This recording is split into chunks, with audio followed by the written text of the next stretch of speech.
अस्सलाम वालेकुम, मैं हूँ उम्मी इब्राहिम और आप देख रहे हैं नूरे राब्ता। हमेशा की तरह एक नई कहानी, एक नया टॉपिक, एक मुनफरिद अंदाज में आपके सामने लेके हाजिर हूँ। मेरे चैनल को जरूर सब्सक्राइब करिएगा, वीडियो को एंड तक देखिएगा और कमेंट बॉक्स में अपनी राय का इजहार भी जरूर करिएगा। तो चलते हैं आज की कहानी की तरफ। जरा सोचें कि अगर आपके पास कलम ना हो, कागज ना हो, लिखने को कुछ ना हो, तब भी क्या आप इल्म हासिल कर सकते हैं? आज की दुनिया में तो अगर बिजली चली जाए या इंटरनेट बंद हो जाए तो हम कुछ पढ़ने या लिखने के काबिल नहीं रहते। लेकिन सोचिए, एक ऐसा बच्चा जिसके पास कुछ भी नहीं था, ना कागज ना कलम, उसने अपनी लगन और सब्र के साथ वो मुकाम हासिल किया जिसका तसव्वुर भी मुश्किल है। ये बच्चा आगे चलकर इल्म का ऐसा सितारा बना जिसकी रोशनी आज भी दुनिया के कोने कोने में फैली हुई है। जी हाँ, मैं बात कर रही हूँ इमाम शाफी रहमतुल्लाह ताला अलैह की। इमाम शाफी रहमतुल्लाह ताला अलैह फरमाते हैं कि ऐसे दिन भी आए जब मेरे पास लिखने के लिए कागज नहीं होता था, तो मैं बड़ी बड़ी हड्डियां तलाश करता, उन पर लिखता और फिर उन्हें घर के कोने में जमा कर देता। वही मेरी किताबें थी। सोचे, जहां हम छोटी सी कमी पर हिम्मत हार देते हैं, वहां एक बच्चा हड्डियों को किताब बना रहा था। लेकिन यही बच्चा आगे चलकर वो शख्सियत बना जिसे दुनिया फिक्का के आइमा में से एक अजीम इमाम के तौर पर याद करती है। एक दिन मिना के मैदान में एक बुजुर्ग से मुलाकात हुई। इमाम शाफी ने पूछा कि आप कहाँ से आ रहे हैं? उन्होंने कहा, मदीना से। ये सुनते ही आपके दिल में खुशी की एक लहर दौड़ गई। वही मदीना जहां हमारे आका सल्लल्लाहु अलैहि वसल्लम आराम फरमा रहे हैं। बुजुर्ग ने आपकी कैफियत देखकर कहा कि बेटे खाने पर आओ।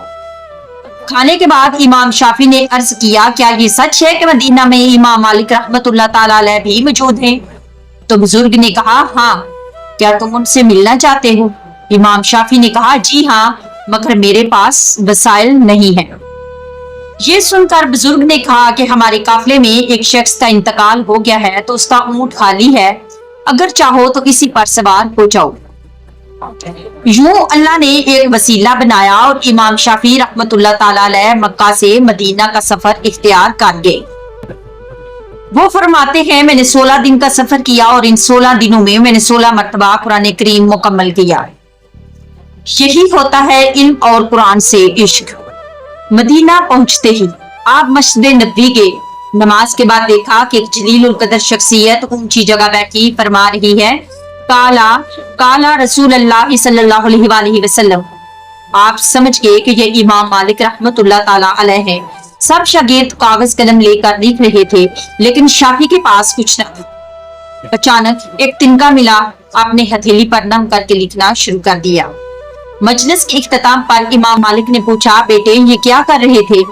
तो आपने अर्ज किया, हजरत मेरे पास लिखने के वसाइल नहीं, दिल चाहा कि शागिर्दों की तरह मैं भी कुछ लिखूं, इसलिए अपनी हथेली पर लिखा। असल में मैं आपकी बातें अपने दिल पर लिख रहा था। इमाम मालिक ने कहा, अगर दिल पर लिखा है तो सुना दो। इमाम शाफी ने 123 अहादीस मतन और सनद के साथ दोहरा दी। ये देखकर इमाम मालिक की आंखों से आंसू जारी हो गए। फरमाया, ये बच्चा मामूली नहीं, अल्लाह इसे दीन का बड़ा इमाम बनाएगा। और फिर वाकई ही वही हुआ। दुनिया ने देखा कि इमाम शाफी रहमतुल्लाह ताला अलैह दीन के एक रोशन सितारे बन गए। इल्म हासिल करने के लिए वसाइल नहीं, बल्कि नीयत और जज्बा चाहिए। मुश्किल हालात अल्लाह के कुर्ब के रास्ते होते हैं। इल्म को अगर दिल पर लिखा जाए तो कभी नहीं भुलाया जा सकता। आज के नौजवान अगर मोबाइल और इंटरनेट को जाया करने की बजाय इल्म के लिए इस्तेमाल करें, तो वो भी इमाम शाफी की तरह दुनिया में मुकाम हासिल कर सकते हैं।